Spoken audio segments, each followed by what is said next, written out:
Bom dia. Até agora a gente teve só 2 aulas, certo? Mas nesse componente a gente só teve uma aula.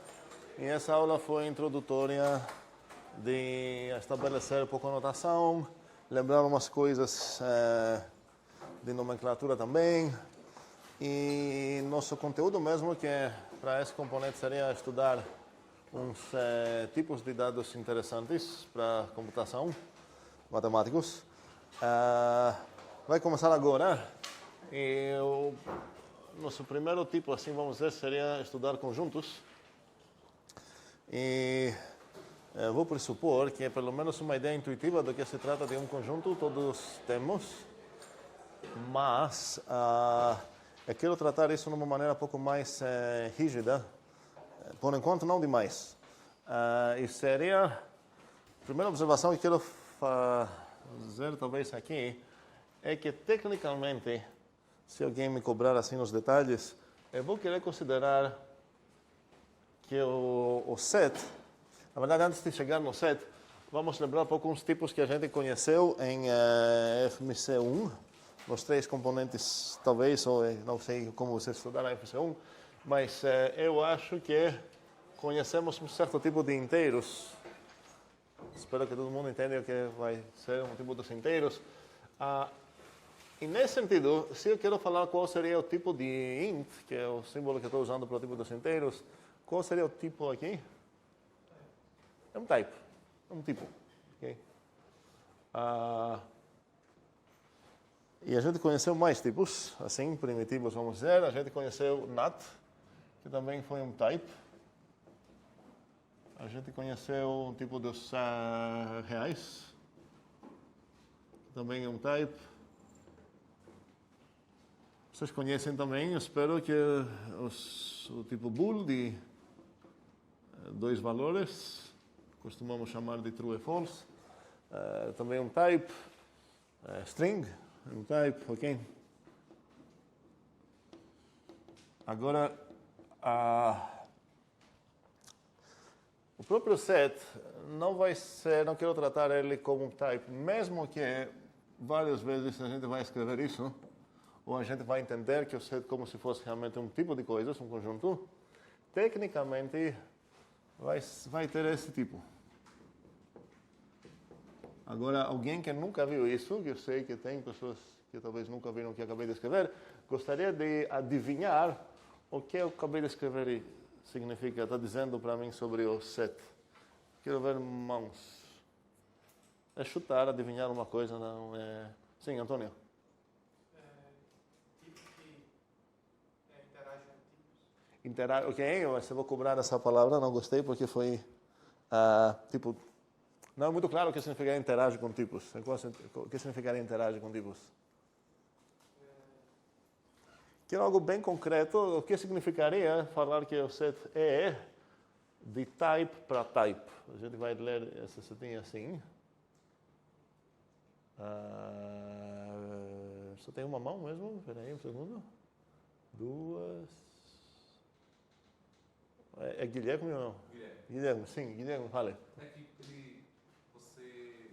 Eu não. Não, o set Sim. recebe um type, e aí ele nos retorna o que esse type é, ou o conjunto em que ele... Peraí, teu erro aqui foi que você queria explicar mais do que deveria. É uma coisa que recebe um type e retorna um type. Pronto. Não tem mais informação aqui. Qualquer coisa que você vai querer falar, que vai fazer, vai ter tal propriedade, você está inferindo de outras coisas. Você talvez está desejando certas coisas, mas não está aqui. O que está escrito aqui é apenas que essa coisa, recebendo um type, retorna um type. Assim, a gente poderia definir uma funçãozinha, ou construtor, para quem lembra disso, suc de sucessor, que vai de nat para nat. A gente poderia definir o fatorial, que agora realmente é uma função, que vai de nat para nat. E nesse sentido, o fatorial de 2 é igual... O que é? 2, ok? E qual é o tipo do fatorial de 2? Nat. E eu preciso saber essa equação para responder? Não, certo? Porque trabalhando com tipos estáticos, essa informação já é inferível a partir disso. Vou escrever aqui essa coisa para quem não trabalhou ainda com essa parte, porque essa é extremamente fundamental para entender. Se eu tenho qualquer coisa que é de A para B, e eu tenho um bichinho do A, eu posso inferir algo sobre o Bzinho, que é... Desculpa, o que eu falei aqui foi viagem. O f de A é de tipo B. Faz sentido isso? Tenho algo que transforma A's para B's, e eu tenho uma A. Então, se eu aplicar esse algo no A, o resultado vai ser um B. Eu não preciso saber, isso é importante entender, para inferir isso, eu não preciso saber como que a F opera, ok? Talvez eu vou cansar, ela vai bugar, não sei. Aqui, então, eu não preciso saber que o factorial de 2 é igual a 2 para responder isso. Então, a resposta aqui, o fato que o fact de 2 realmente tem tipo NAT, não vem a partir desse 2 aqui. Fala, peraí, o 2 é NAT, então o fact de 2 é NAT. Alguém pensou assim? E quer assumir isso também? Tá ok, ninguém quer assumir isso. De onde vem essa resposta aqui? Da inferência que tem aqui. Eu tenho que o fact é de NAT para NAT. Eu tenho que o 2 é um NAT. Mas cuidado, esse 2 não é esse 2, certo? É o argumento que acontece aqui. Então, posso inferir exatamente essa coisa que tenho escrito aqui. Posso inferir que o fact de 2 é um natural. Entendemos isso para todos? Ou todos? Ok. Sim.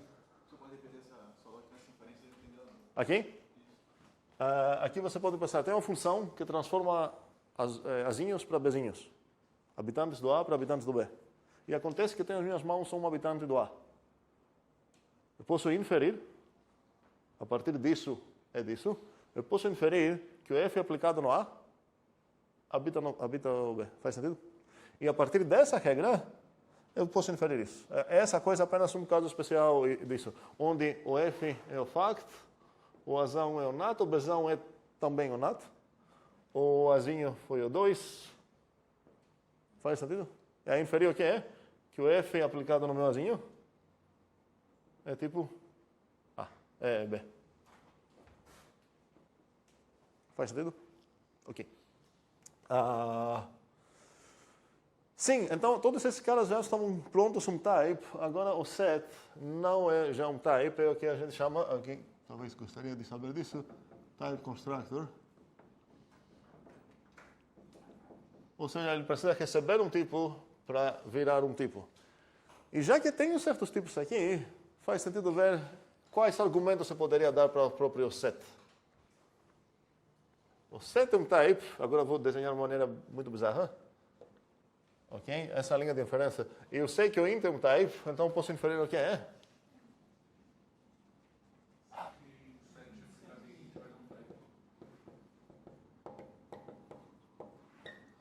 Que outra coisa posso inferir?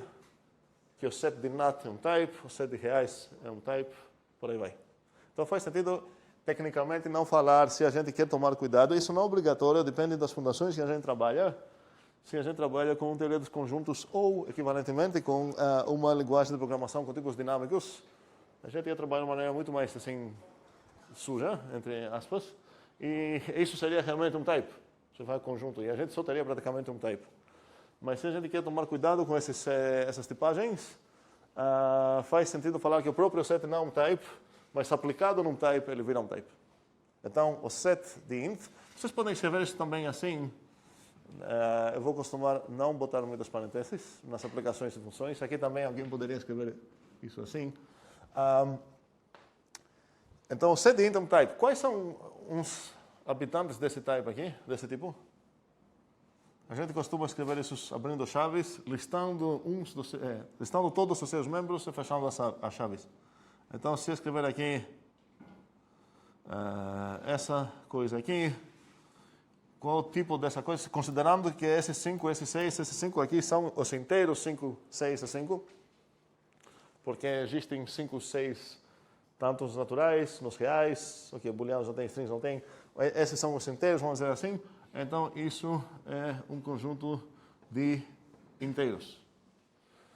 Não estou falando nada demais, eu espero, apenas estou falando que não quero falar conjunto, quero falar conjunto feito por inteiros, conjunto feito por pessoas, tudo mais. Para tomar um pouco mais cuidado com as operações. Se por acaso em algum momento eu escrever isso e eu não buguei, o que eu quis dizer aqui é que na verdade o A é um conjunto de um certo tipo, que não vou me importar agora saber qual é. Faz sentido o que eu acabei de falar? Então, segundo, se eu escrever isso, eu estou falando que na verdade temos um certo type, sei lá, alfa, e esse na verdade é disso. Mas como que eu não vou fazer questão de quem é esse tipo, eu vou falar que tá. Vamos dizer que temos dois conjuntos, A e B. Então, se eu não especificar que tipo de coisa é, não é que eles podem ter coisas misturadas assim, é que eu não fiz, não achei interessante ou para essa conversa que a gente vai ter naquele momento, especificar qual vai ser esse conjunto de inteiros, vai ser conjunto de naturais. Então, se eu falar sejam A e B conjuntos, o que eu estou falando realmente é sejam A e B conjuntos de certos membros de um tipo, vamos dizer assim, de um tipo A ou não sei qual. Sem dúvida, tinha uma mão aqui, sim. Ok. Outra dúvida que eu não respondi já? Não? Nada? Ok. Ok. Eu estou introduzindo aqui um novo tipo para vocês, supondo que esses tipos já são conhecidos. E para ter o direito de falar que eu entendi o que é um conjunto e realmente completei meu dever de introduzir um novo tipo, eu preciso falar para vocês qual seria a interface desses bichinhos. A interface, estou falando numa maneira de programação. Se eu tenho um objeto desse tipo, se eu tenho um conjunto, o que eu posso fazer nele? Se eu pensar um pouco nele numa metáfora, quais são os botões dele? Tem telas, ele tem botões, tem cabos, como parece esse bicho de uma maneira abstrata? E também preciso determinar o que significaria a igualdade entre objetos desses tipos. Ou seja, se eu tenho A e B, que são conjuntos de um certo tipo alfa, o que significa essa afirmação? Se alguém afirmar que o A é igual ao B, o que está afirmando mesmo? Precisa então entender o que significaria a igualdade entre esses objetos? Sim. Não, peraí, um segundo. Você quer responder nisso? Calma. A gente vai chegar lá, ver o que significam essas coisas, mas quero enfatizar agora qual é o meu dever se eu quero sair dessa aula e falar eu terminei minha definição, vamos dizer assim, introduzi um novo tipo, chamado set. Eu não posso falar que o set, se você tem um conjunto, você pode, sei lá, extrair um membro dele e sair assim e pensar que alguém realmente entendeu qual conjunto, qual o tipo que eu estou definindo. Pelo menos duas coisas que eu preciso fazer é falar como formar conjuntos e como posso usar conjuntos e o que significa igualdade desses conjuntos. Esses são meus deveres. E vamos chegar a satisfazer esses deveres todos agora. Primeiramente, vamos dizer qual seria a interface de um certo conjunto. Então, eu tenho um conjunto A que é de tipo set de alfa para um certo... Entendemos o que é esse papel desse alfazinho aqui? Silêncio significa? Entendemos? Um segundo, está talvez saindo do... Quais são os certos valores que esse alfa poderia ter? Quais os exemplos de valores que ele poderia ter? Int, real, certo? Ok. Então o alfa aqui denota, eu poderia escrever aqui, o alfa vai ser um certo type, ok? E eu tenho o A, que é um conjunto de alfazinhos, e a pergunta é qual interface que eu posso fazer, como posso usar essa coisa? E a pergunta que eu posso fazer nesse conjunto A, vocês já conhecem isso, espero, é se eu tenho um xinho que é do tipo certo, eu posso perguntar se o xinho pertence ao A. Ok? Faz sentido essa... Faz? Eu não estou dizendo que pertence, estou falando que essa coisa poderia escrever melhor isso assim. Se o X tem tipo A, alfa, essa coisa, vamos pensar um pouco, que tipo de coisa ela deveria ser? Tem uma mão, calma, quero ver mais mãos.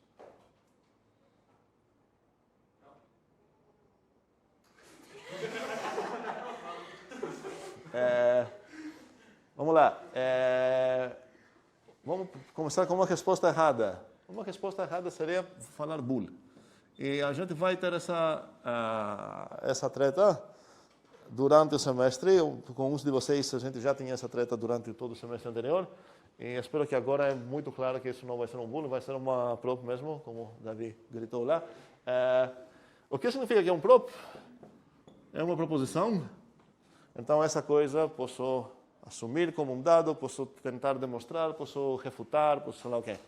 Isso vira uma proposição. Se o x não é alfa, mas é um outro tipo, o que é essa coisa aqui? Mãos, de novo.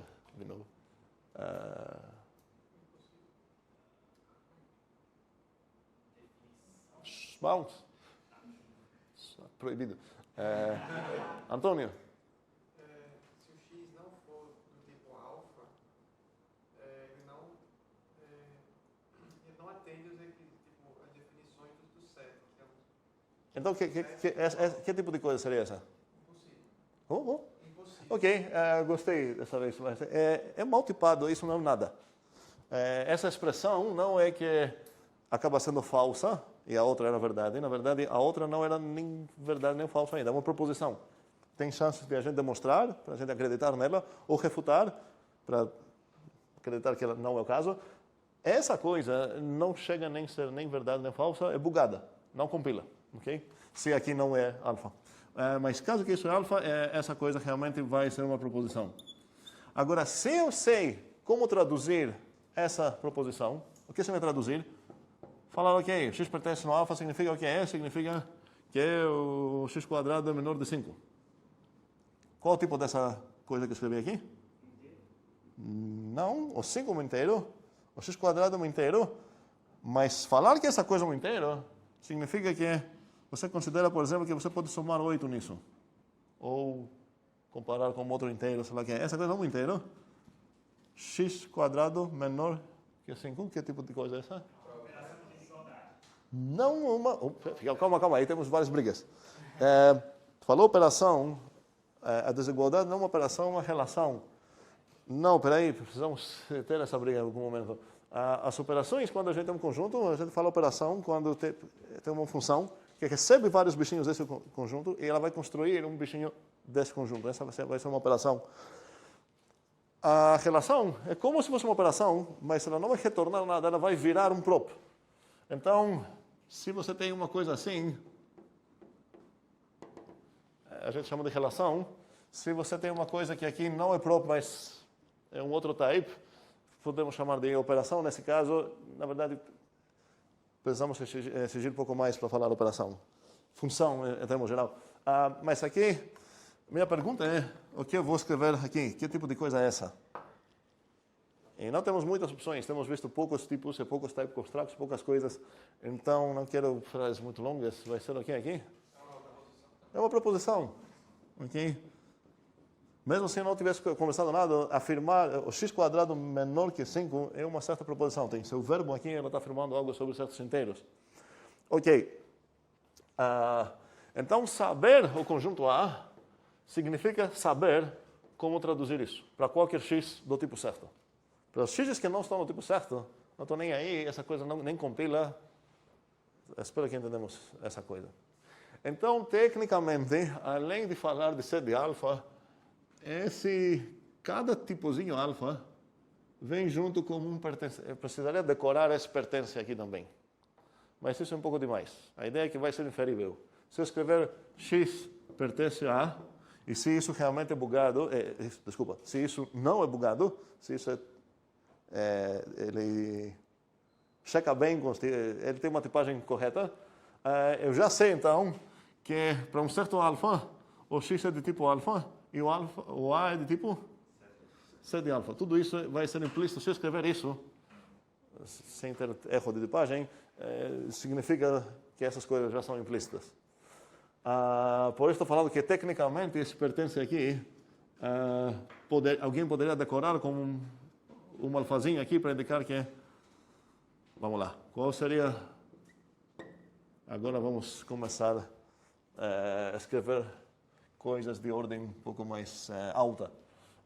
Qual seria a tipagem do que eu escrevi aqui? Cuidado para quem não viu essa notação, que acho que vários de vocês nunca viram. Aqui são buracos esses, ou tem uma outra palavra que é melhor, mas eu vou falar buracos. Lacunas, sim. E a ideia é que está faltando algo aqui, então só para dar um exemplo um pouco mais simples, se eu escrever assim, o tipo dessa coisa é de int para int. Por quê? Porque aqui estou considerando que ele está esperando receber um argumento. E qual é o tipo desse argumento? Int. E se ele receber o argumento certo, int, toda essa coisa vai virar o quê? Um inteiro. Então, o tipo dessa coisa é uma função de inteiro para inteiro. Isso significa que eu poderia escrever também 5 mais buraquinho aplicado no 7 é igual a... Não, eu estou falando igual a... ok, sim, pulou já um passo, seria isso. Isso seria 12, ok? Sim, por enquanto só tem um argumentinho aqui, não tem algo muito de ordem assim mais superior que essa, mas quero só enfatizar que esse bichinho aqui todo, que talvez deveria escrever em outra cor, pronto, isso mais econômico, a coisa preta aqui é uma função. O que tornou essa coisa função? O buraco. Okay? E se tivesse mais buracos, ela precisaria mais argumentos ainda.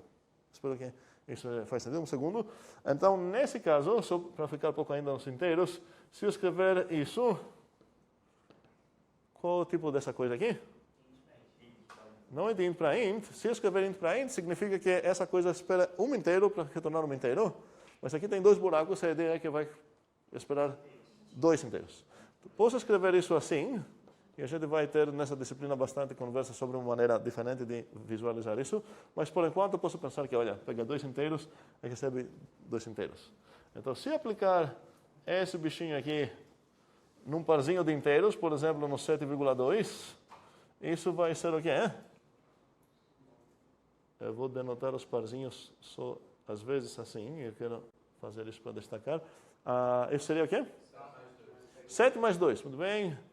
E isso é 9, ok? Tá? Espero que entendamos essa ideia de buracos. E então, na verdade, já vou dar um teaser. Para quem não viu isso, um teaser. Para quem já viu, é uma revisão.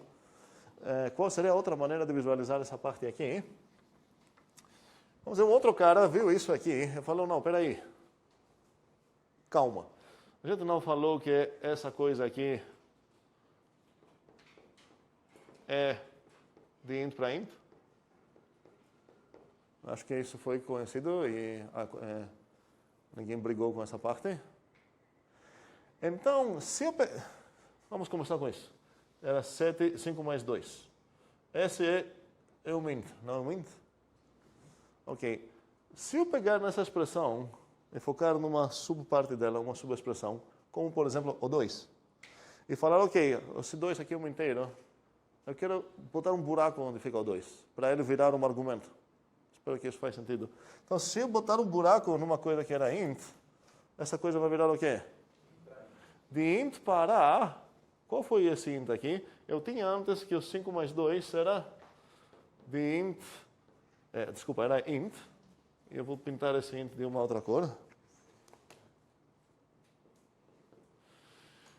Então, esse 5 mais buraquinho é que tipo de coisa?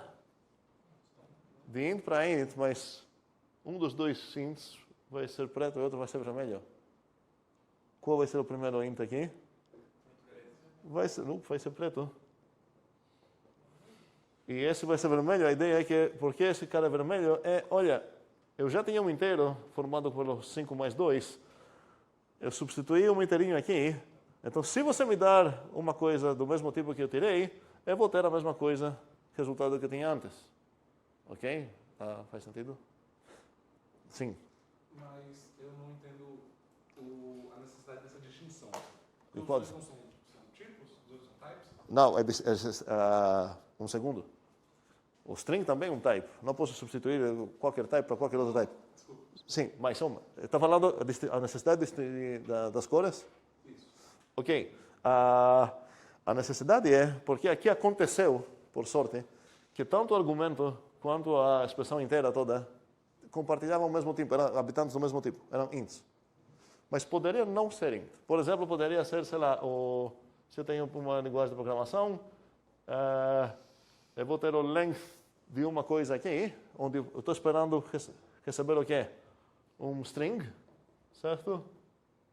E vai virar o quê? Vou falar natural. Ok?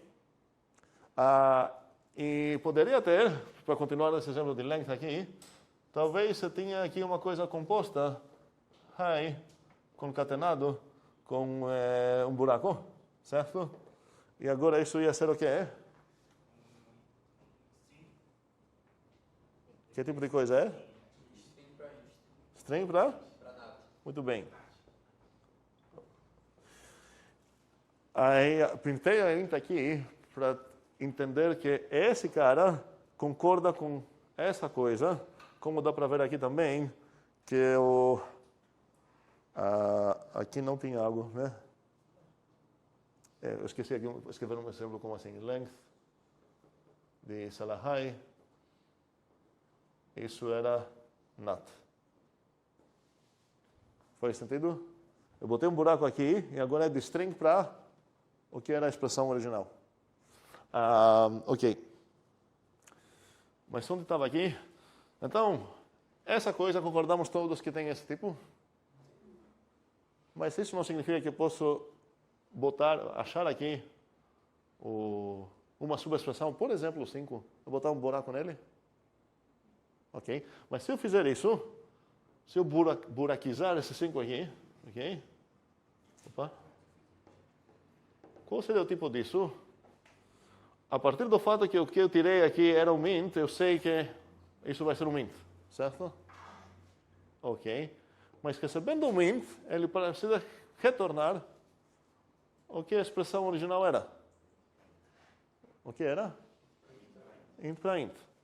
E agora preciso botar parênteses aqui, para não confundir, porque seria outro tipo falar int para int, e outro tipo falar int para int. Vou fazer uma pausa aqui de 5 segundos.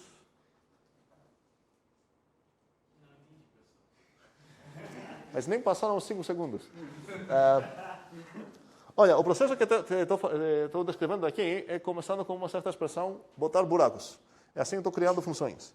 E a ideia é que preciso ver que tipo saiu, para saber qual o tipo que é necessário ocupar esse buraco.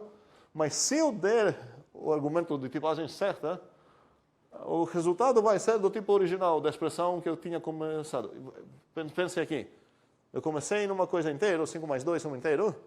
Eu foquei num certo intinho, tirei, botei um buraco, agora tenho de int para a coisa que eu tinha. Aqui eu comecei com uma coisa que já tinha a forma de função de inteiro para inteiro. Era o 5 mais buraco. Agora, se eu botar mais um buraco aqui, em vez de visualizar isso nessa maneira que a gente já visualizou e todo mundo concordou que essa faz sentido, eu quero defender essa também. Posso pensar, ok, você tirou um inteiro, então basta receber um inteiro, eu vou virar a coisa que era os 5 mais buraco, que vai ser isso. Espera. Então, nesse caso, eu poderia aplicar isso no inteiro 4.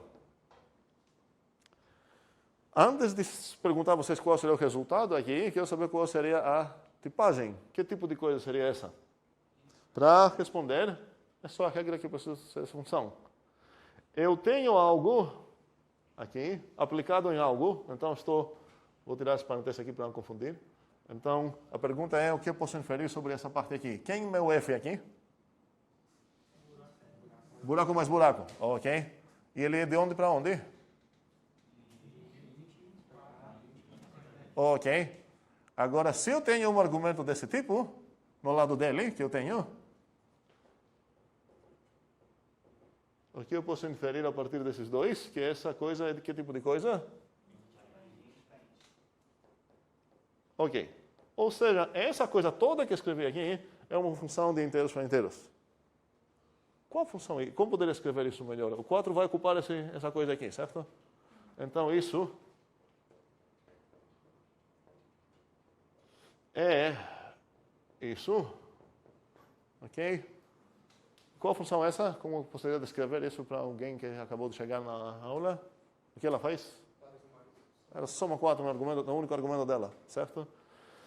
E isso significa, para terminar essa parêntese, a gente vai voltar para discutir sobre isso bastante, que se eu escrever... Que tipo de coisa que eu botei aqui? Era? Int para int. Então isso significa que ela pode receber um argumento do tipo int. Qual? 2. Isso é igual a quê?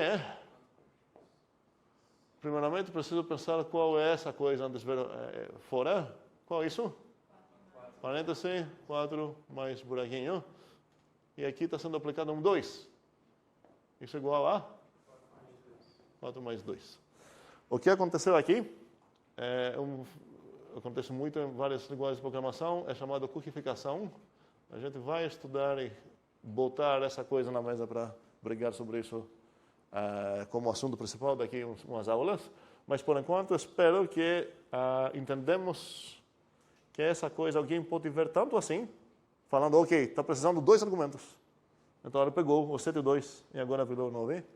Tanto assim, que seria, eu vou dar os mesmos 2 argumentos, na verdade, assim para enfatizar. 7, 2. E nesse caso, isso ia ser 7 mais buraquinho aplicado no 2. E isso ia ser 7.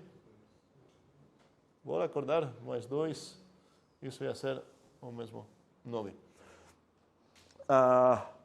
Alguém poderia, sim, só pensar, ok, já que isso foi tão intuitivo e natural, a gente pensou, tem 2 buracos, então precisa de 2 inteiros, para que se preocupar com toda essa coisa estranha aqui? E a pergunta é que aqui eu tenho acesso, a resposta é que aqui tenho um acesso em coisas intermediárias. Para quem trabalhou em C, por exemplo, C não tem essa noção aqui. Então, se você tem uma função que recebe 2 inteiros, você é obrigado a dar os 2 inteiros para C. Você tem uma maisinha, uma função, um operador de C que recebe 2 inteiros, você não pode falar, ok, quero considerar esse objetinho aqui como uma coisa útil, significativa, que fala algo. O compilador da C vai falar, não, peraí, o maisinho tem essa tipagem, e você não me deu o parzinho de inteiros. Você aplicou um inteiro onde eu estava esperando o parzinho de inteiros. Não. Mas se você tipar ela em tua linguagem, entende isso nessa forma aqui, essa coisa faz sentido.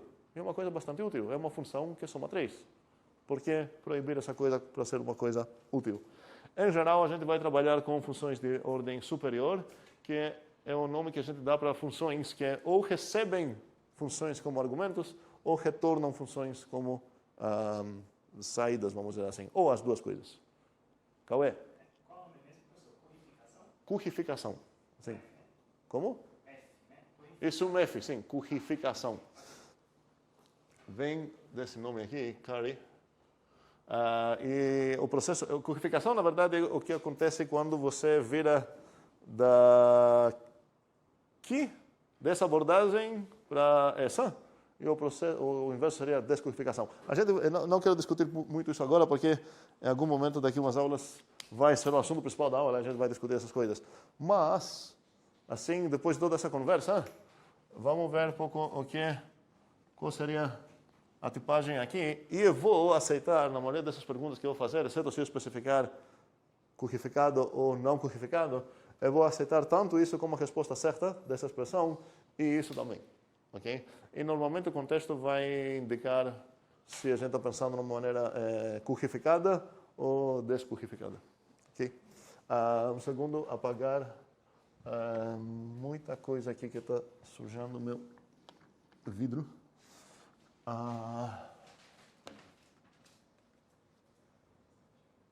Essa coisa não quero apagar porque é super fundamental.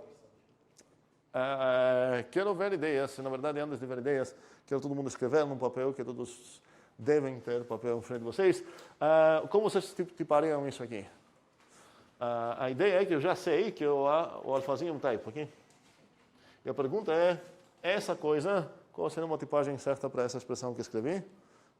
Bora escrever isso e depois vou consultar alguém através do processo de levantar a mão, por favor, para ver algumas respostas possíveis aqui.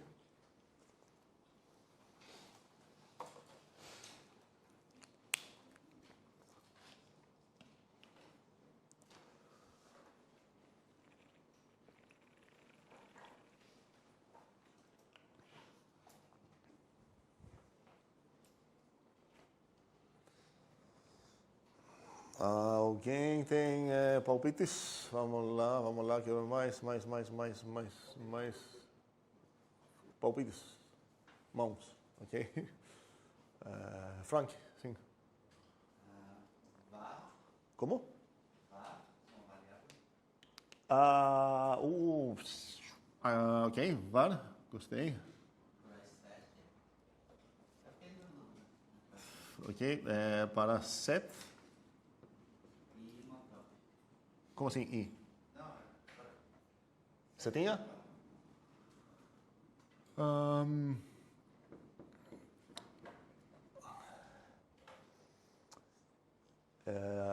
Vamos brigar um pouco. Quando o Frank aqui está dizendo var, ele está pensando em nomes de variáveis. A gente vai usar esse var, às vezes, quando precisamos.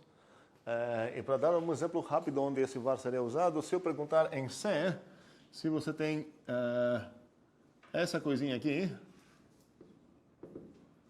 provavelmente a tipagem desse statement aqui é... Desculpa, eu buguei aqui. Int. Isso. A tipagem desse statement aqui seria um var, um nome, e se você der um nome, ele vira um comando. Faz sentido essa tipagem aqui que eu escrevi para todos? Esse sozinho não é nada, ele está esperando algo aqui. Que tipo de coisa está esperando? Ele não está esperando um inteiro, ok? Eu posso escrever aqui os 5, você ia reclamar. Ele está esperando um nome de variável. E se eu botar aqui realmente um nome de variável, por exemplo, x, toda essa coisa virou realmente um comando de C, ok? Um statement de C, ok? Aqui não, pelo menos na frase que eu estou construindo aqui, a ideia é que aqui eu vou botar realmente um certo objeto e essa coisa, no final das contas, eu vou concordar contigo, vai virar uma proposição. Mas eu preciso arrumar essa parte aqui. E talvez preciso arrumar algo mais. Quem queria brigar um pouco com o Frank, assim? Para criar amizades? Sim, está no lado. É o cara dele. Pode falar. Song. Espera aí. Em vez de var, você botou o quê? Ok. Isso significa que aqui você tem a obrigação de botar um objeto do tipo alfa para acabar afirmando que esse objeto tipo alfa pertence nesse conjunto. Sim. Ok. Ok.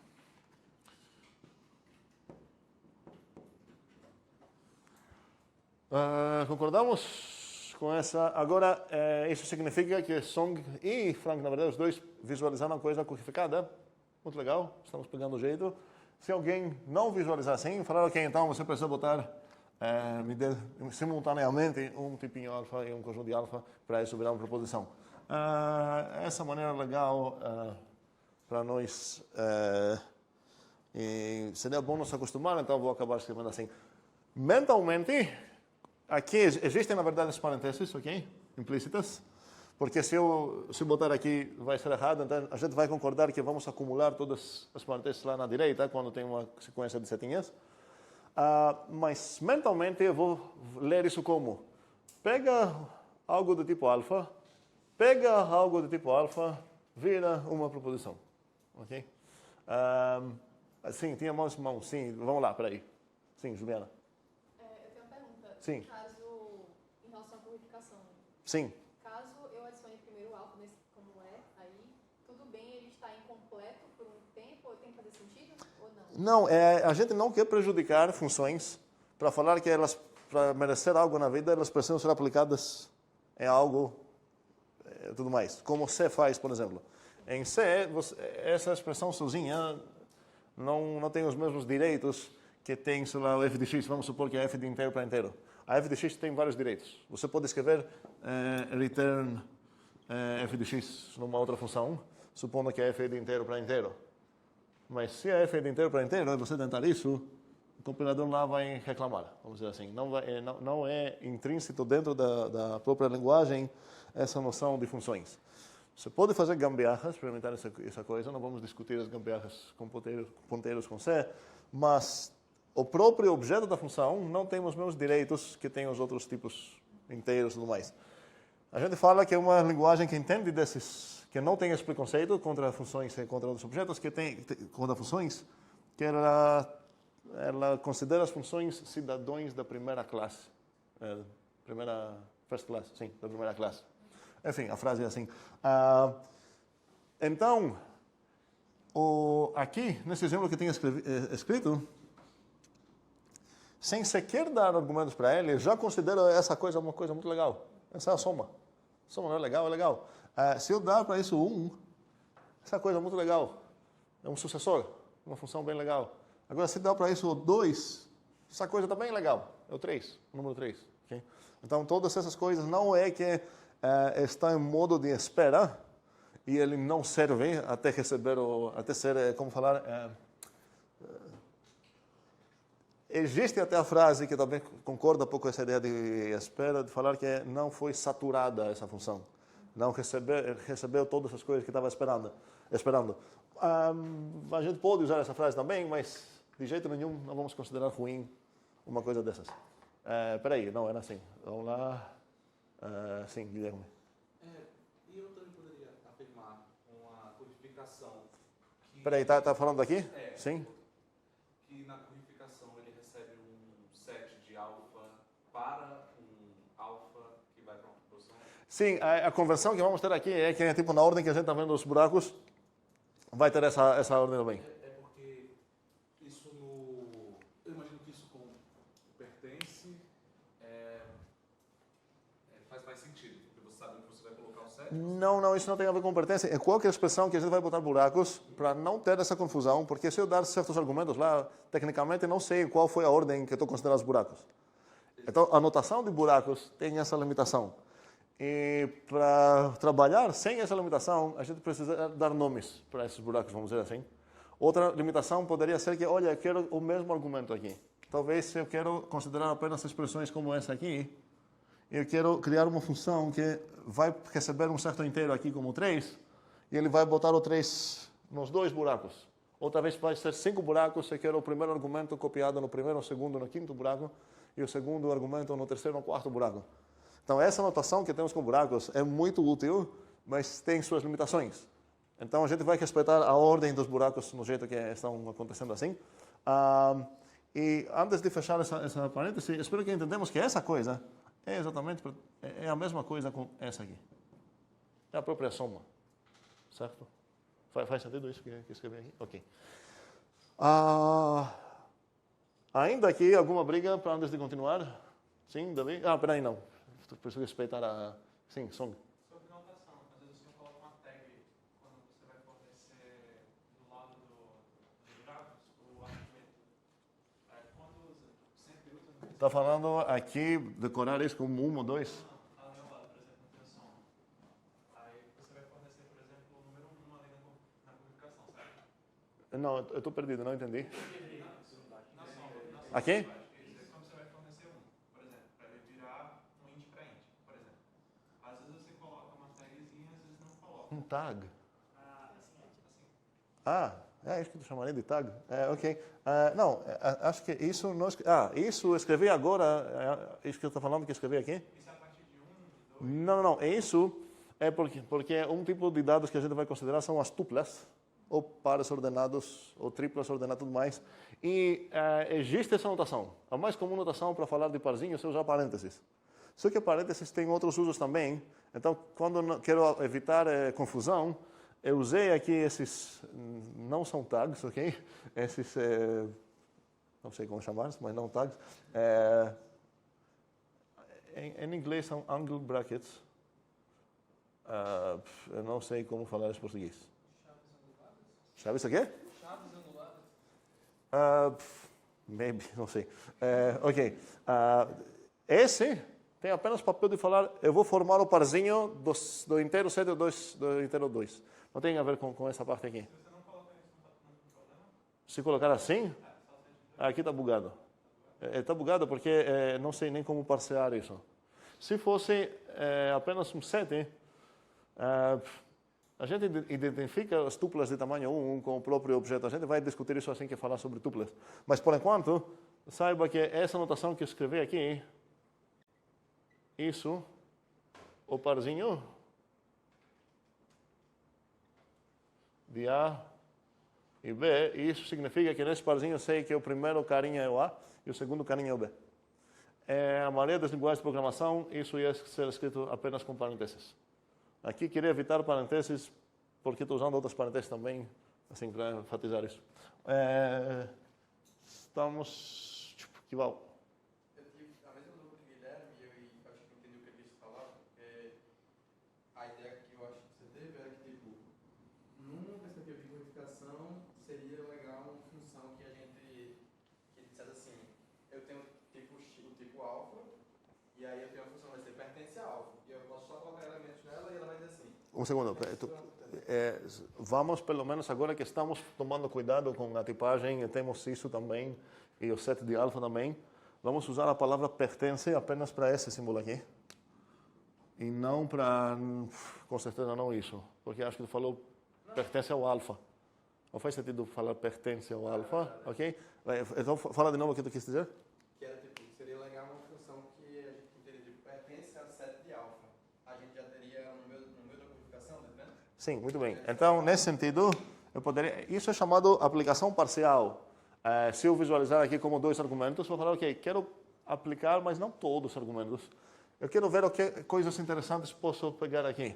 Por exemplo, o zero pertence a alfa buraquinho é uma coisa interessante se eu moro num conjunto, vamos botar aqui os naturais. Então, estou vendo conjuntos naturais. Essa coisa toda, qual é o tipo dela? Vamos pensar. Set natural.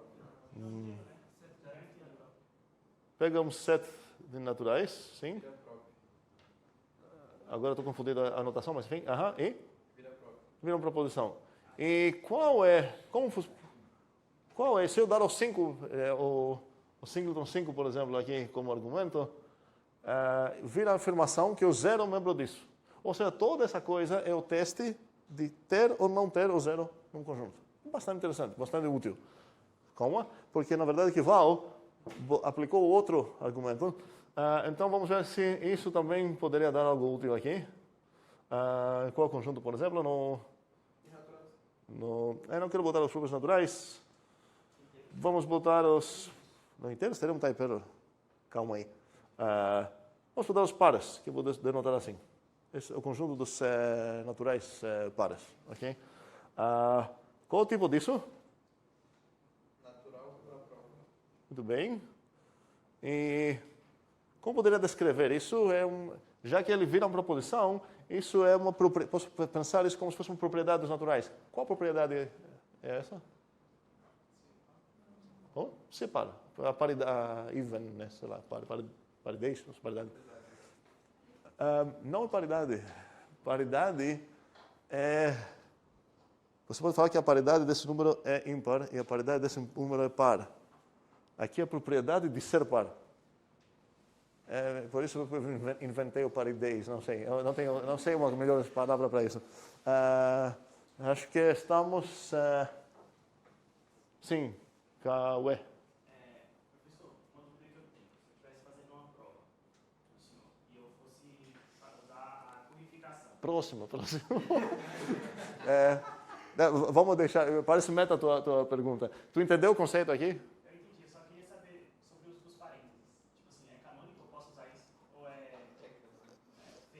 Uma prova matemática. Não sei de quais parênteses você está falando. Tem alfa, dá 7, alfa, prova. Aqui? Isso. Está falando das parênteses vermelhas? Eu posso realmente usar eles ou eles são só para... Está falando das parênteses vermelhas aqui? Essas parênteses aqui? Ok. Cada vez que a gente vai escrever isso, ok? A gente vai considerar que tem parênteses acumulando na direita. Isso é chamado associatividade à direita da seta. Então, se eu escrever isso, não significa absolutamente nada sem concordar algo com quem está lendo isso. Mas o acordo e isso realmente é um acordo canônico, como você chamou, é que essa coisinha acumula na direita. Faz sentido? Ok. Próximo. Então, essas eu botei aqui de vermelho só para falar que são implicitamente lá. Escrevendo ou não, elas estão lá. Se eu quisesse falar isso, que seria errado aqui, seria um outro tipo. Só que essa coisa não tem esse tipo, ela tem esse tipo. Okay? Sim? É sobre um pouco da limitação da notação de buracos. Se a gente, no caso, não tivesse esse pertence de alfa e tivesse mais um type com setinha atrás do nosso tipo, seria de type para alfa, para set de alfa, Ok. a gente teria como fazer alguma coisa assim? Teria, e isso é o que eu ia falar agora, que é, por exemplo, pegar isso e botar um buraquinho aqui também, por que não? Qual seria a tipagem que tem aqui? Ok, todo mundo queria começar com isso mesmo que eu acabei de falar, vamos respeitar a ordem. Mas foi bastante natural responder assim, porque a gente começou aqui, então vocês estão pensando que, peraí, essa foi a última coisa que saiu, então vai ser a primeira coisa que vai entrar. Então, eu entendo isso, mas sem ver esse histórico aqui, se houver esses buracos, o primeiro buraco não vai ser type. Vai ser o quê? Algo que pertence ao segundo buraco. Agora, sim. É interessante esse exemplo, porque se eu ficar com a notação que a gente tem visto até agora com tipos, que são uns tipos simples, em certo sentido, eu não tenho maneira legal de descrever o que eu quero descrever aqui. Eu posso perder certas coisas. O que eu vou perder aqui? Eu quero uma conexão entre esse e o tipo. Eu queria falar o seguinte, e uns de vocês já viram isso, eu preciso que é chamado tipos dependentes, e eu vou aproveitar essa oportunidade para mostrar algo que eu posso escrever se eu tenho isso. Aqui eu gostaria de ter qual seria isso? Um alfa. Um segundo, porque eu buguei aqui. Eu vou pegar um alfazinho. Sim, um alfa aqui. Aqui, para o meu segundo argumento, vou ter um type, que esse type vai ser o próprio alfa, vou denotar isso assim. E aqui vou ter um set de alfa. Ficou meio complicado. E aqui vai ficar prop. E isso significa o seguinte.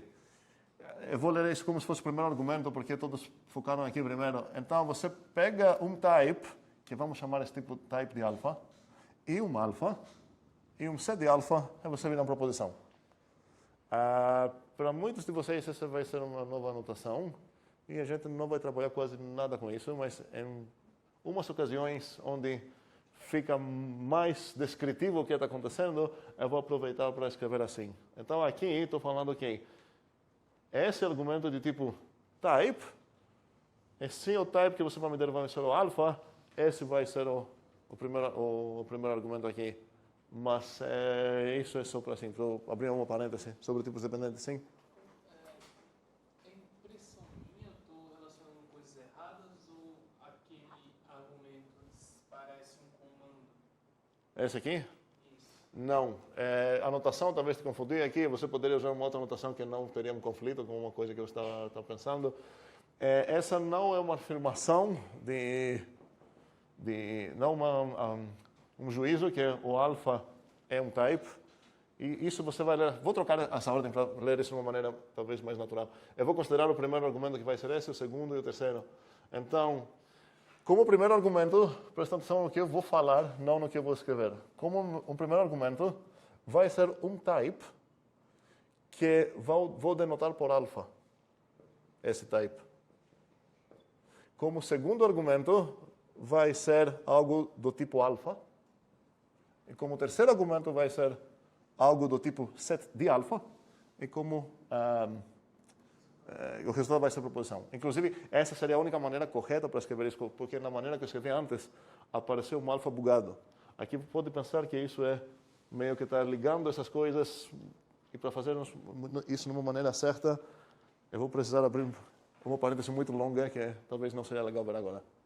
Aqui precisa um quantificador, praticamente, um binder, para criar isso. Sim, coisas que não têm a ver com isso, com essa parêntese. Sim. Mas quando a gente tiver conjuntos heterogêneos, Por enquanto não temos, já são proibidos, certo? A ideia de o que seria um conjunto heterogêneo seria um conjunto cujos membros não são do mesmo tipo. E, na maneira que temos trabalhado até agora, pelo menos, sei que existe isso. E faz sentido proibir isso no mesmo sentido que faz sentido trabalhar uma linguagem com tipos estáticos. E por exemplo, se você pegar uma linguagem com tipo dinâmico, como Python, você pode criar uma listinha cujo primeiro bichinho vai ser o 3, o inteiro 3, e o segundo vai ser o string hello, e o terceiro pode ser um objeto, uma função, sei lá o que é. É uma coisa meio bagunçada. Quando você trabalha numa linguagem com tipos estáticos, a gente viu, na verdade, na disciplina de programação funcional e de recursão e indução, como podemos ganhar o melhor dos dois mundos e criar algo que vai ter tipos que permitem, vamos dizer, todos os seus objetos seriam inteiro ou string. Não sei se tu lembra essa parte. Mas aqui, por enquanto, não tem conjuntos heterogêneos. Heterogêneo seria se alguém quer sair do mundo arrumado, numa bagunça, nesse sentido, são heterogêneos, mas também, num certo sentido, não são. Porque assim que você falou, vou ser bagunceiro, você aceita só um tipo na tua vida. Então, todos os objetos do teu conjunto são do tipo objeto. Faz sentido o que eu estou falando? Ok. Então, não vamos se preocupar muito com essa abordagem. Sim, Antônio? Uma curiosidade com relação à proposição, na parte do prof. Sim. Porque o pertencimento, quando você fala, por exemplo, pertence ou não pertence, é uma característica booleana. Pois Não é. está dizendo que deveria colocar no lugar do próprio, mas poderia colocar depois do próprio? Não. Eu entendo que é uma briga que demora, é natural ter uma confusão, tipo, por que não é bool isso? Se pertence, eu vou retornar true, se não pertence, vou retornar false. Pense que essa coisa, uma primeira...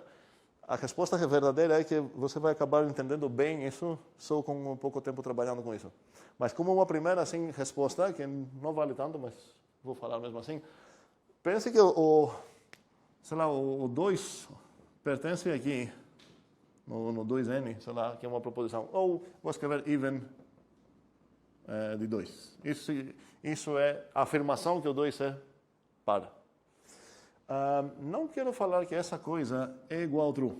Okay? Se falar isso, o true é um booleano aqui, certo? Isso significa que, já que eu usei igualdade aqui, isso também era um booleano, não tem como mudar a tipagem. E isso significaria que o even realmente seria de int para bool. Só que eu estou tentando argumentar aqui que, na verdade, quando a gente fala de even, não é de int para bool, mas é de int para prop. O even 2 não é true. O even 2 é a proposição que afirma que o 2 é par. Se eu falar que essa coisa é igual ao true, no mesmo sentido que, sei lá, Thanos é grego, vai ser igual ao true também. Não poderia falar que o even 2 e Thanos é grego são iguais.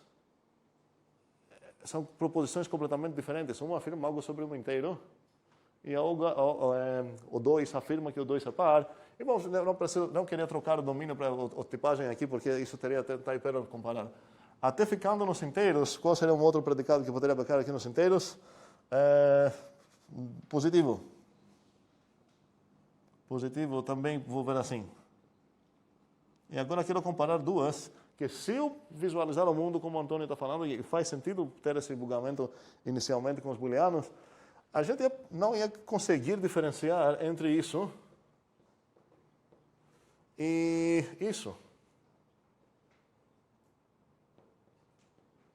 A gente fala que essas coisas são iguais, porque isso é igual true, é false, e isso é igual false, então essa coisa é a mesma coisa. É completamente outra proposição afirmar que o 3 é par, e outra proposição afirmar que o menos 2 é um número positivo. Se você quer analisar para ver se consegue demonstrar ou refutar essas coisas, realmente, essa você vai conseguir refutar, você pode falar, eu considero essa coisa falsa então, e essa pode considerar como sendo uma proposição falsa também, mas não faz sentido pensar que isso é uma função que vai retornar um objeto, que vai ser um objeto booleano, true or false, porque assim que você pensar assim, você perdeu toda a informação que tem aqui. Mesmo sendo falsa essa, ela está afirmando algo bem diferente do que essa está afirmando, que ela também é falsa. Se eu tivesse essa tipagem aqui, essas duas coisas seriam a mesma coisa. Eu espero que faz sentido que não é a mesma coisa. Por isso, eu fico insistindo sobre a última setinha quando aponta para prop. Não quero usar a palavra retorna, porque o retorna parece que realmente devolver um certo objeto como se fosse uma função. Por isso, eu fico usando para a última seta, quando ela aponta para prop, ela vira uma prop. Então, o even aqui, recebendo um inteiro, ela vira uma proposição. A proposição que afirma que o inteiro que recebeu é par. Que é bem diferente do pos, que quando ela recebe um inteiro, ela afirma que o inteiro é positivo. Completamente outra, mesmo se elas concordam, e aqui concordam porque as duas são falsas, certo? Não vou dizer que é a mesma coisa, porque essa proposição e essa proposição não tem nada a ver uma com a outra. Fizemos pouco. Não se preocupe se não chegou assim a iluminação imediatamente. Como falei, isso vai ser uma briga que vai demorar. Espero que quem brigou aqui no primeiro semestre vai concordar que no início era meio cinza essa área, meio estranha, sobre prop e bool e qual realmente é a diferença. Trabalhando com isso, um belo momento você vai perceber que o bool e o prop são tão diferentes, porque a primeira separação que a gente fez sobre tipos, aqui eu falei de typers e tudo mais, eu destaquei as proposições e o resto dos objetos. E no resto dos objetos não tem verbo, por exemplo. Não faz sentido eu acho que é 5. Não faz sentido falar eu acho que é true. E não faz sentido falar eu acho que é high, é um string. As proposições são as afirmações completas que têm um verbo e realmente afirmam algo. Essas coisas aqui viram proposições. Se você tivesse uma coisa assim, eu vou até dar um outro nome aqui para trabalhar com isso também. Vou chamar assim, de is-even, ok? Agora, o is-even de 2 é quanto? É igual a objeto chamado true, que é um objeto de tipo bool. O even 2 não é igual a true, de jeito nenhum, nem o booleano, é uma proposição. E se eu quero ver qual proposição é, ela significa, ela é a proposição que afirma que existe um K, tal que 2K igual, vou trocar esse número aqui, 8. 2K é igual a 8. Tá um pouco melhor ou pior? Okay. Bem, isso vai acontecer tantas vezes esse prop que a gente vai realmente pegar o jeito. Continua aqui, Kival. Sobre aquilo que a gente falou, fez em FMC1. Qual? Aquela implementação que a gente fez sobre uma parte segura, que você falou que era o melhor dos dois mundos. Dos tipos dinâmicos e dos tipos. Deixa isso para depois, porque isso vai cair como assunto ainda aqui. Eu não quero abrir uma parêntese. Por 5 segundos. Você conhece uma linguagem que faz isso no grau? Sim, a gente fez isso. Não fez? Não. Uma linguagem de programação. Sim, a gente não fez no Haskell no semana passada. Entendi, mas o que Haskell cria, né? Como? Não, isso foi. Isso foi o Aider da Haskell. Vou fechar essa parêntese aqui, porque a gente vai discutir sobre isso. Mais coisas? Sim, peraí. Não? Ok, voltamos. Song. Você disse que esse site é um type constructor, né? Sim, eu não vou entrar muito assim em questões tão fundamentais, talvez, por enquanto. A ideia de type constructor é para enfatizar que sozinho o set não type, ele precisa receber um site para virar um type. Aí foi falado alguma coisa sobre conjunto heterogêneo, que a gente não tem uma maneira de interpretar isso agora, mas eu fiquei pensando, a gente tem um site de alfa. Isso é outra coisa. Um segundo, vamos ver. Ok, boa abordagem, obrigado. Set de... Ok, isso, primeiramente, quero perguntar se faz sentido. Não, um alfa no caso da gente, para não fixar um int, colocar um... Isso não vai afetar nada. Não. Mas vamos ver isso um pouco mais concreto. Essa coisa faz sentido ou não? Para fazer sentido, preciso saber, vamos fazer a inferência assim, de baixo para cima. Se essa coisa é para fazer sentido na vida, se qual tipo de coisa é essa? Hã? Ok, porque estamos dormindo tanto, não é tão noite ainda. O que eu preciso saber aqui para essa coisa ser um type? Eu estou aplicando o set, esse set aqui, nessa coisa aqui. Pela tipagem do set, essa coisa deveria ser o quê? É o type. Então aqui, preciso verificar que essa coisa é realmente um type. Será que é? Vamos ver. O que eu estou aplicando aqui? O set nessa coisa aqui. Para isso realmente tipo, checar bem, o que eu preciso saber? Não? Ok, as duas coisas na verdade. Que o int é um type. Só que alguém que falou que sobre o set tem razão absoluta aqui. Aqui seria... aqui deixei implícito de type para type. E aqui também, ok? Que o set é de type para type. Ok? Faz sentido o que eu escrevi aqui? Ok, então isso faz sentido. Ok? Um type mesmo. Uns membros desse, alguém poderia me dar 2, 3 habitantes aqui desse tipo? Sim, eu nem falei sobre chaves ainda, porque a gente abriu muitos parênteses. Mas eu considero que vocês têm uma pequena, assim, contato com conjuntos, pelo menos. No sentido de quando escrevi essa coisa aqui, sei lá o que escrevi, ninguém reclamou, então acho que vocês já encontraram essa notação. Vamos lá, então. Alguém poderia me dar um exemplo de um conjunto, um habitante desse tipo aqui? Esse que escrevi, não. Não, é um conjunto de inteiros. Aí, se eu colocar... isso eu já estou de boa. Isso é um conjunto de conjuntos de inteiros. Poderia talvez ter mais membros aqui. Poderia ter o vazio também. Poderia ter 7, 8, sei lá o quê, e por aí vai. Ok? Faz sentido isso para todos? Ok.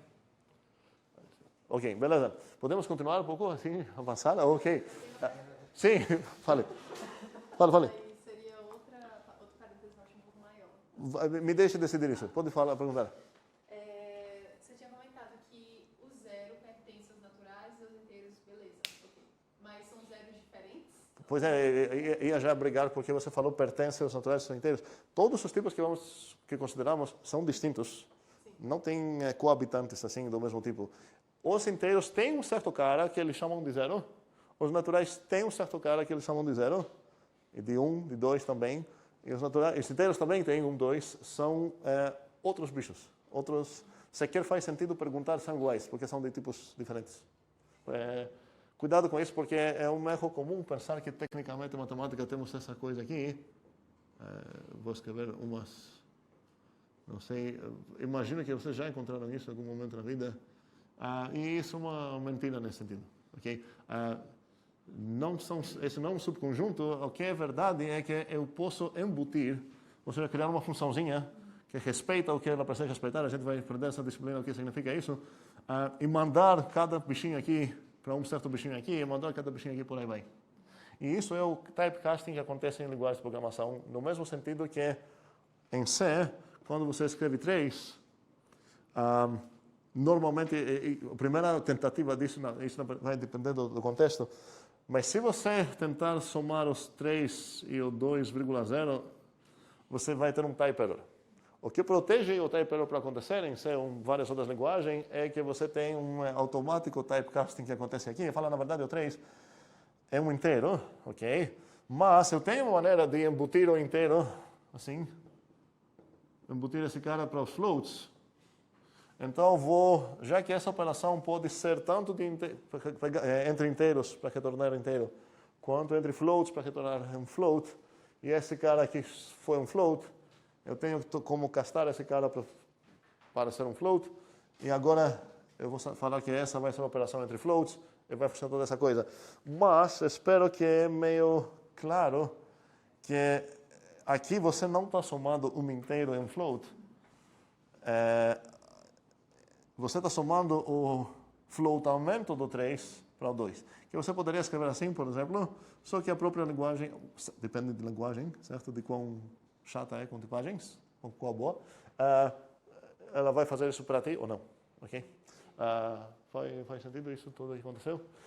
Isso não tem a ver com tipos estáticos ou não, se vai fazer isso ou não. É apenas com quão rígida ou forte, sei lá o que são os tipos que ela tem. Ok. Voltando, então, sobre toda essa conversa de conjuntos, a ideia é que para ter o direito de falar que eu sei qual é um conjunto, eu preciso saber o que significa essa afirmação. Saber o A significa saber como traduzir o X pertence ao A. Tecnicamente, o que escrevi aqui tem um erro.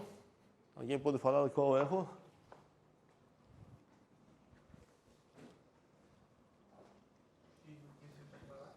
Estou falando que saber o A significa essa coisa. Como? Alguém? Alguém respondeu já? Não vi. Não escutei. Qual foi? Sim, quem é X, ok? Aqui o A não é tão problema porque já faz parte do que eu quero traduzir. Então, saber o A significa saber como traduzir o X pertence a... Esse X aqui está doido. Significa que para qualquer xzinho de tipo, sei lá, alfa, estou trabalhando aqui com a ideia que o A é C de alfa, ok? Para qualquer xzinho de alfa, eu sei como traduzir isso, ok? Então, se eu falar, sei lá, o conjunto dos pares, se eu quero ter o direito de falar que sei qual é o conjunto dos pares, significa que eu vou chamar, vamos temporariamente chamar ele de P. Eu sei como traduzir isso. Como posso traduzir isso? O que significa isso? Não é o conjunto de todos. Essa é uma... Que tipo de coisa é essa? Proposição. Então, não seria o conjunto de todos, é uma proposição. O P é supostamente o conjunto dos pares. Como vou traduzir isso? 2K. Não 2K. Existe K, tal que. Ok? Cuidado, não seria... O 2K igual a X seria bugado porque de onde que chegou esse K. Ok? E a outra coisa que eu preciso saber sobre conjuntos que eu falei seria o que significa igualdade. Aí foi Eduardo, eu acho, que tinha falado, ok, chegamos finalmente a fechar aqueles milhões de parênteses. O que significa isso? Eu quero definir o que isso vai significar. O que vai significar? Para todo elemento X que pertence a A, no caso, eu me enrolei aqui, A tem que estar contido em B e B tem que estar contido em A. Ok. Só que Eduardo falou umas coisas novas, certo? Está contido em B e B está contido em A. E isso vai acabar sendo equivalente aqui, mas não vai acabar sendo o significado dessa coisa. A ideia é que eu quero, para responder na igualdades, eu quero usar a ferramenta de Black Box. É muito útil quando você foca em qual interface que você tem. E a interface que eu tenho para um conjunto, eu vou visualizar assim. Ok? Ele tem aqui um cabo, sei lá, ele pega coisas de tipo alfa. E ele não vai retornar nada. Eu ia falar retornar nada se eu ia confundir proposições com booleanos ou com alfazinhos aqui. Ele vai só aceitar ou não. Agora, como vocês vão visualizar, isso não importa. Podem pensar que se você tentar botar aqui uma coisa que não pertence ao conjunto, não vai entrar. Podem pensar que tem uma luzinha que vai piscar sim ou não, não sei. Mas cuidado com sim ou não, porque começa parecendo muito com booleano. Certo? Não vai ser retornado um objeto sim ou um objeto não, um objeto true, um objeto false. Vai apenas indicar se foi aceito essa coisa aqui ou não. Então, no exemplo dos pares, que eu tinha aqui, denotei por P, isso é qual tipo aqui, nos inteiros, e a ideia é que se eu botar aqui o 3, não vai piscar a luz. Se eu botar o 4, eu vou ver essa luz piscando. E esse é o único interface que eu tenho para conjuntos. E isso é muito importante para me influenciar e me guiar para dar uma definição correta do que seria igualdade. Porque para todos os tipos praticamente que a gente vai considerar aqui, a igualdade vai ser o que a gente vai chamar de igualdade extensional, que significa que não, são iguais, se e somente se você não consegue distingui-los, não sei, existe isso? Sim? A partir da interface que você tem. Então, se você me der dois conjuntos aqui, significa que eu tenho duas caixinhas pretas. Primeiramente, precisam ser do mesmo tipo aqui, então vão ser conjuntos de tipinho alfa, vamos dizer assim. E são iguais se para qualquer maneira que eu vou botar coisas aqui, eu vou observar a mesma coisa. Ok? Na metáfora, quando a gente usa máquinas, caixas pretas, sei lá o que é, luzes, cabos, botões, entram certas questões que eu espero que são óbvias, mas seria bom destacar isso. Eu não considero observável o quanto tempo que vai levar uma caixa para piscar ou não piscar. Ok? A ideia é que ela vai piscar sim ou ela vai piscar não. Uma das duas coisas ela vai fazer. E eu não posso falar, ok, eu botei o 3 nas duas e ela demorou 8 segundos para dizer sim e ela demorou 20 segundos para dizer sim. Isso não entra. Não posso tocar nelas para dizer se ela ficou muito mais quente do que essa, porque talvez ela precisou fazer muito mais trabalho para responder isso. Essa é a ideia de extensional. A ideia é que apenas com a interface que eu tenho, dando as coisas ou apertando os botões que tem, se eu consigo observar alguma diferença. Nesse sentido, se eu considerar como agora vamos introduzir um pouco a notação bem comum de conjuntos, de todos os... o A e o B vão ser conjuntos de inteiros aqui. Eu vou pegar todos os inteiros x, tais que x é primo e x é par. Essa notação que eu estou escrevendo aqui, é a primeira vez que estou escrevendo isso nessa disciplina, nessa disciplina, está dizendo para mim exatamente como que eu vou traduzir isso. Para qualquer yzinho do tipo certo, a afirmação y pertence a A significa, estou enfatizando isso com essas três linhas, que suponho que, já que ninguém perguntou, todo mundo entendeu isso. O y pertence ao A significa o que a partir disso? Sim, é apenas isso que eu estou fazendo. E x é par. Poderia... Está certo? Y, obrigado. Eu poderia falar, seja A o conjunto de inteiros definido pela essa, ou eu poderia falar, seja isso. Vai ser a mesma coisa. Aqui eu poderia adicionar uma tipagem, só que eu deixei... é inferível, eu poderia falar assim. O conjunto de todos os x de tipo inteiro, tais que blá. O que me permite apagar isso é que essas coisas, esses predicados que tem aqui, é primo, cuidado com esse tem confusão. É par, esse significa buraco que eu não vou chamar, né? Qual tipo delas? É de inteiro para prop. Então, por isso que aqui não foi necessário escrever a tipagem de x. Não é que o x não tem tipo, tem, só que o contexto me permite inferir o tipo correto do x. Então, escrever isso e escrever isso é a mesma coisa, apenas notação diferente e talvez mais curta isso. A gente vai usar as duas. Voltando aqui, se eu definir isso, e se eu botar aqui b igual a 2.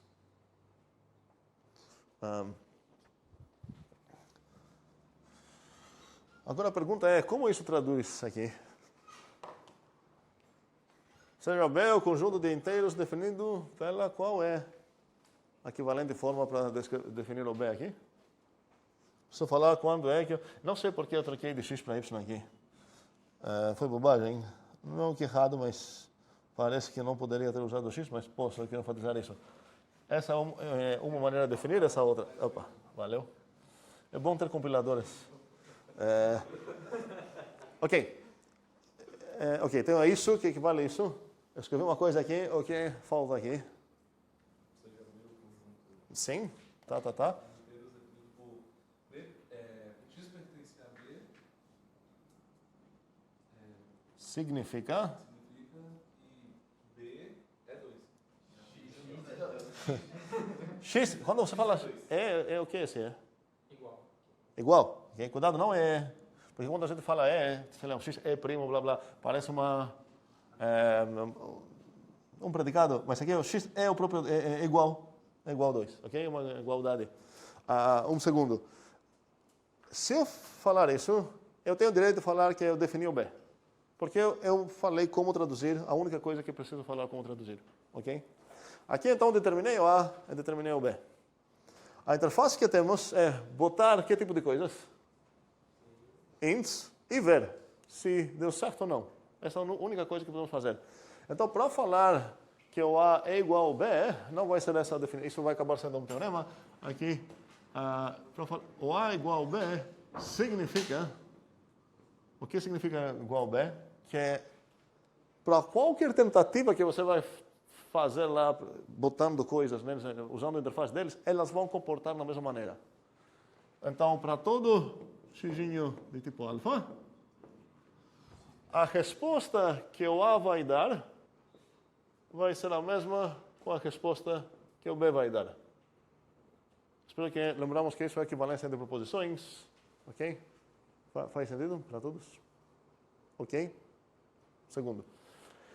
Um segundo. Todas essas igualdades que a gente vai trabalhar vão ser igualdades extensionais. Isso significa, tecnicamente, que... um segundo. Okay? Não vou abrir a caixa para ver qual é o circuito dela, nessa metáfora que estou usando de caixas pretas. Não vou medir quanto tempo demorou. Não vou tocar para ver se esquentou. Nada disso. A única coisa que tenho, eu boto e vou esperar, quando eu precisar, para ver o que saiu. Se saiu sim ou não, vamos dizer assim. Não saiu no sentido de função, mas enfim. Esses dois conjuntos, então, são iguais ou não? Sim significa que para qualquer inteiro, se eu jogar esse inteiro no A e o mesmo inteiro no B, eles vão concordar. Ou os dois vão falar aceito, ou os dois vão falar não aceito. Ok? Isso que significa iguais. São iguais? É trivial? De jeito nenhum. Quem falou sim? Ok, não é trivial de jeito nenhum, porque eu jogo um inteiro no B. O que eu preciso saber? Se é igual a 2. Okay? Eu joguei o 7, ok? 7 igual a 2, preciso saber isso. Eu joguei o 7 aqui. O que eu preciso saber? Preciso saber se o 7 é primo, eu preciso saber se o 7 é par. Observe, para saber se o 7 é primo, eu preciso saber o que significa primo. Preciso saber o que significa par. Pode ser, então, que se eu estou seguindo essa definição, eu sequer sei como responder nisso. Pode ser que se eu dar um número... agora, vamos lá. Eu posso dar aqui um número enorme, ok? Que de cara não vai dar para ver se ele é primo ou não.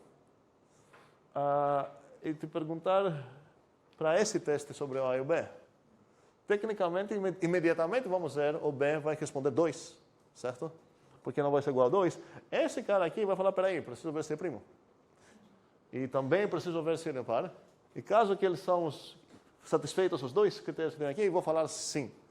Mas tudo isso tem a ver com a intenção, eu vou escrever isso, e cuidar dessa intenção com esse mesmo, não é bug, intenção, de como, o que está acontecendo aqui, como que está sendo descrito a definição de cada um deles, e não com a extensão, que é apenas o que foi aceito ou não foi aceito. Então, a extensão desses dois é exatamente a mesma coleção de inteiros, ou 2, é nada mais. Mas isso aqui é bem diferente, espero que entendamos isso com isso. Não diferente da questão de igualdade, porque a igualdade que a gente vai trabalhar, e a gente sempre trabalha em matemática normalmente, é extensional. Ignora esses fatores, ok? Mas a gente poderia falar, então, o A e B são extensionalmente o mesmo conjunto, mas a intenção é bem diferente. Inclusive aqui, eu sei porque você falou trivial, é porque, para quem pelo menos passou a FMC1, deveria ser fácil estabelecer que esse conjunto e esse conjunto são iguais. Mas trivial significaria que não tenho nada para fazer. Tem algo para fazer, só que esse algo é fácil, ok? Vamos lá, dúvidas? Tá, Isaac está na posição certa. Quando a gente tem um conjunto que tem mais, por exemplo, ali só é o 2. Se a gente tivesse 2, 3, 4, na nossa definição, x pertence a b seria x igual a 2x, quer dizer, x igual a 2 ou x igual a 3 ou x igual a 5. Muito boa pergunta. Então, a tua pergunta não tem nada a ver com igualdade, é sobre isso, certo? Ok. Então, a pergunta é como eu poderia traduzir isso? Ok? 2, 3, 2. A tradução seria x pertence ao b, simplesmente x igual a 2 ou x igual a 3 ou x igual a 2. E a partir disso, podemos facilmente observar o que a gente chama que os conjuntos não entendem de multiplicidades. Esse conjunto é igual ao conjunto qual? 3, 2, assim para enfatizar também que não entendem de ordem. O conjunto vai receber um objeto e vai falar aceito ou não aceito. Você não tem como perguntar quantas vezes pertence o 2 a ti. Ou você aceita o 2 antes que aceitar o 3 ou depois. Não existem esses conceitos para o conjunto. Lembrem essa máquina aqui. A única pergunta, a interface que eu tenho é botar aqui inteiros e ele vai piscar ou não piscar. Não posso falar, ele não vai falar, eu vou piscar 2 vezes. Isso aqui. E aqui vou piscar uma vez. Isso não inteiro, isso não é um conjunto, é outra coisa. É útil ter esse tipo de coisa também, mas é outro tipo de dados. Sim, Tônia? Essa interface, ela é assim por convenção que a gente definiu ou tem mais coisa aqui? Olha, se eu entendi tua pergunta, é útil ter isso. É útil dar nomes para as coisas que são úteis. Decidimos chamá-las de conjunto. Agora você pode falar, mas espera aí, não seria útil diferenciar entre essas duas coisas aqui? Seria. E seria uma outra interface, logo um outro tipo, e a gente vai usar esse tipo também. Então, quando eu quero trabalhar com coisas onde me importa a multiplicidade, como a gente fala, eu não vou usar conjuntos, certo? E a gente vai discutir essa ideia também muito, de implementar um tipo a partir de outro tipo. Então, você pode fazer gambiarras legais, não um jeito ruim, para falar, ok, se você me deu conjuntos e você não me deu sacolas, que é o nome dos tipos que entendem de multiplicidades, será que eu posso abusar um pouco dos meus conjuntos para trabalhar de uma forma que eu vou conseguir ter a informação da multiplicidade também? A gente vai trabalhar bastante nessa ideia de implementar tipos a partir de outros tipos. Mas, por enquanto, o nosso primeiro tipo dessa disciplina, eu já considerei dados naturais, inteiros e tudo mais. Nosso primeiro tipo seria o set de alfa, o set que é de type constructor, type para type. E é impressionante, já vou dar esse spoiler, que foi assim o primeiro tipo que a gente percebeu que é suficiente para implementar todos os outros tipos, inclusive os de FMC1. Alguém poderia falar, pensando assim, uma maneira de linguagens dinâmicas, eu vou ter só um objeto na minha vida, só um type na minha vida, esse type vai ser o set, e vou conseguir definir todos os objetos de todos os outros tipos como conjuntos. Vai acabar sendo muito grande, talvez uma coisa do que muito simples. Talvez o número 2 vai acabar sendo um conjunto muito, muito estranho. Mas definindo esses objetos, definindo as operações, definindo o que significam todas essas coisas, você pode trabalhar. Isso é o trabalho das fundações chamada Teoria dos Conjuntos, que faz exatamente isso. Estabelece todas... É uma fundação de matemática. Isso significa que você traduz todos os objetos matemáticos do seu interesse dentro de um mundo feito por conjuntos só. Então, quando você afirma que o 2 divide 8, que no caso é uma afirmação correta, vamos dizer assim, mas poderia ser o 2 divide 9, que seria incorreta, todas essas proposições são traduzidas, no final das contas, para falar algo que envolve apenas essa relação de conjuntos e a igualdade. E o resto dos conectivos que a gente tem. Então, o cara fala 2 divide 8, traduzindo isso, é como se fosse uma linguagem de máquina, onde você consegue na tua máquina escrever hi mais hello, e você ver hi, hello. Por trás disso está sendo traduzido tudo numa bits de 0 e 1. O equivalente bits de 0 e 1 tem várias fundações de matemática. Uma delas, os conjuntos, é a primeira que assim caiu assim na mesa de, olha que legal, podemos traduzir tudo apenas um tipo. Mas a gente vai fazer diversas implementações de tipos, a gente não vai considerar set é o único tipo que temos de jeito nenhum. A gente vai falar, ok, se eu tenho set, será que eu consigo criar funções?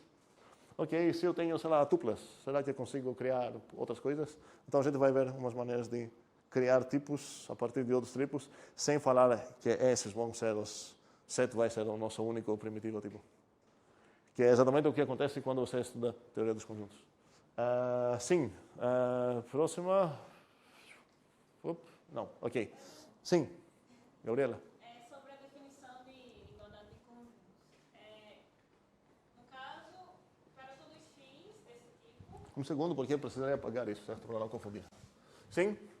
X pertence a A e equivalente a x pertence a B, certo? Sim, equivalente a x pertence a B. Aí, ok, eu entendo isso aí. Só que aí eu fico pensando, tem como fazer, tipo, se a definição, no lugar da equivalência, fosse um I. Só que aí eu tô pensando se eu não tô... Aqui? Só que aí, Olha. eu não sei se é válido, porque eu acho que eu tô pensando muita coisa de tabela verdade. Não, esse seria um problema também, mas mesmo pensando assim, aqui tu ia acabar com uma definição errada. Por exemplo, vamos testar para essa definição que temos aqui. Não, essa porque essa já era para ser errada. Mas essa, espero que... Tá, vamos ter uma discussão sobre definições. Em geral, quando defino algo, eu posso afirmar, olha, é a definição, eu vou definir qualquer coisa que eu quero. Okay? Mas a ideia é que na minha cabeça tem um conceito, tem uma noção, eu quero comunicar esse conceito, essa noção com alguma outra pessoa. E posso errar em duas maneiras principais quando defino algo.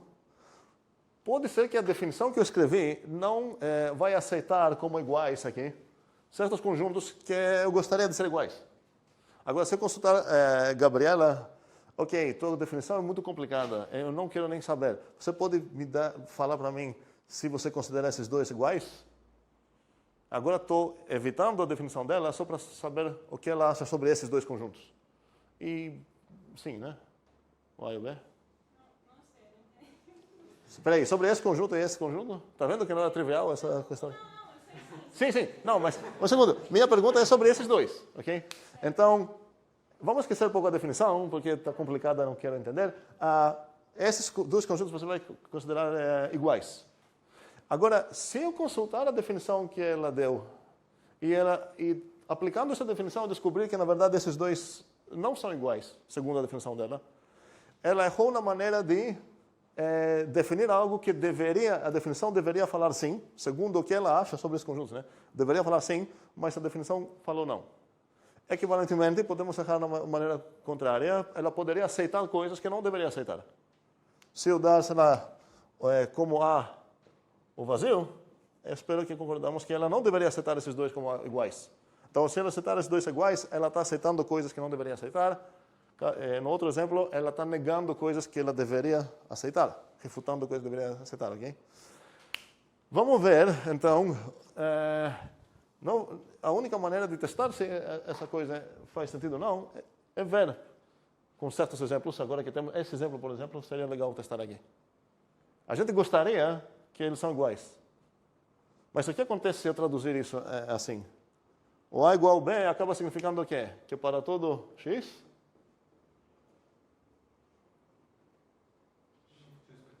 o x aqui o alfa é determinado. Qual o alfazinho aqui? É int, certo? Tanto no A quanto no B, se não fosse o mesmo alfazinho, primeiramente nem traria a questão de ser iguais. Aqui são conjuntos de inteiros, então estou querendo ver se essa coisa... desculpa, então o A igual B significa isso. Para todo x inteiro, x pertence ao A e x pertence ao B. Vamos trabalhar um pouco nisso. O que significa isso? Para todo x inteiro, supostamente eu sei como traduzir isso. Se não, eu sei o que é A. E supostamente eu sei como traduzir isso, certo? Então, vou só traduzir essas coisas, por isso eu botei a tripla equivalência aqui. Vou só traduzir isso para ser equivalente e isso para ser equivalente. O que significa x pertence ao A?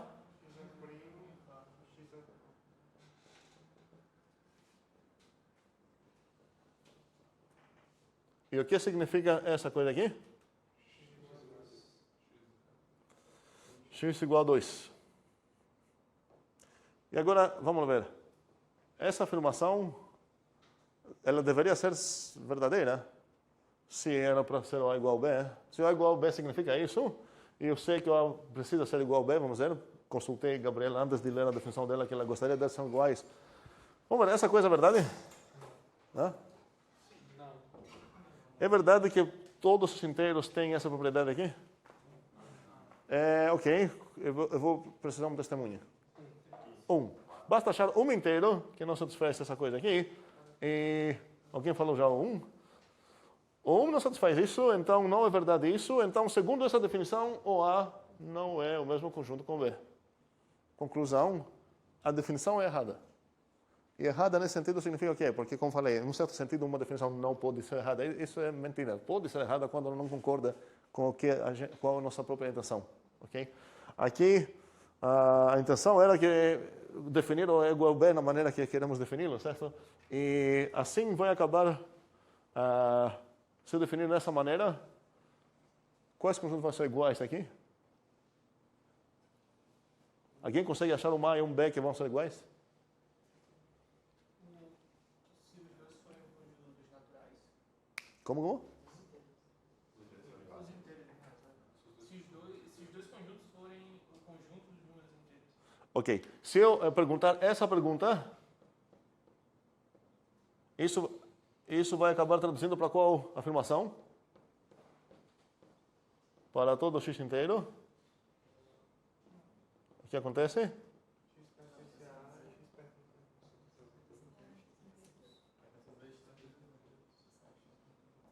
E isso é, com certeza, verdade. Então, essa definição vai considerar que o conjunto de todos os inteiros é igual ao conjunto de todos os inteiros, mas para qualquer outros conjuntos que você vai pegar lá, ela vai falar que são diferentes. É bugada mesmo, ok? Aqui, realmente, a definição correta, só para voltar para falar isso, seria essa aqui. Sim, Cauê? Agora uma dúvida que eu tenho, por exemplo, nessa mesma questão do A igual a B implica no todo x, né? Eu queria saber com relação a A. Não implica, calma aí. Isso não implica, eu estou definindo, aqui vou escrever até assim, estou definindo o que significa isso. Okay? Eu queria usar um exemplo que o senhor usou no seu material da tripla igualdade. Será que não caberia nesse caso do A igual a B? Onde B é 2 e A igual a 1? Não, essa tripla coisa é para enfatizar que é a mesma coisa até no nível intencional. Aqui, essa coisa eu estou definindo para significar isso, e essa coisa significa isso. Se eu falar essa coisa aqui, significaria que pertencer ao A significa pertencer ao B. Mas não significa a mesma coisa. Acontece que são equivalentes. Se você pertence ao A, eu consigo demonstrar que pertence ao B também. E se você pertence ao B, eu consigo demonstrar que pertence ao A também. Mas não é a mesma... Tipo, no exemplo de temperatura, essa máquina vai ficar mais quente, certo? E ela vai fazer outras coisas. Sim. É exatamente isso. Se fosse fazer o paralelo na máquina, ele seria o mesmo tempo, a mesma temperatura e tudo igual. Afirmar os três. É mais que isso. É não apenas porque se eu falar a mesma temperatura ao mesmo tempo, pode ser que eu tenha dois algoritmos diferentes que eles acabam tendo os mesmos passos, sim, para terminar e terminam simultaneamente sempre, mesmo sendo algoritmos diferentes. Pensem um pouco que a intenção significa estou comparando os algoritmos, não exatamente o código, mas o algoritmo. Em algum momento você precisa draw the line de o que você vai considerar mesmo algoritmo ou não. Por isso estou falando não os códigos. Se você é um código onde o cara apenas substituiu os x's por, sei lá, hello, certo? E tudo o resto é igual, você vai considerar que é o mesmo programa, certo? Então não exatamente o código, mas uma ideia mais algorítmica. Ok, outras dúvidas? Ok, já que temos pelo menos 30 segundos ainda, quero definir o que significa A subconjunto de B. E para falar isso, eu já vou pressupor que O e B são tipos 7 de alfa, para um certo alfa, certo? E a definição disso vai ser que, olha, se o A aceitar algo, o B também aceita. E não, nada mais que isso. Como vou escrever isso? para todo x de tipo alfazinho, certo?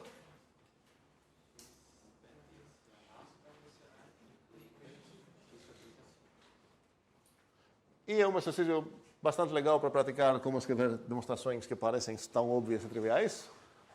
Demonstrar mesmo linhas de código, certo? Que o que acho que Eduardo falou essa coisa, que essa é equivalente a essa.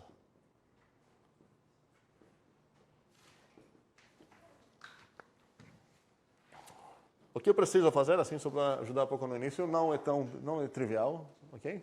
Eu preciso fazer algo. Eu tenho uma implicação para demonstrar, então eu preciso separar nos dois lados. Qual é a minha aplicação? Que isso é equivalente a isso. Mas o que isso significa? Significa isso. O que isso significa? Significa uma coisa grande. Significa isso e... Para todo x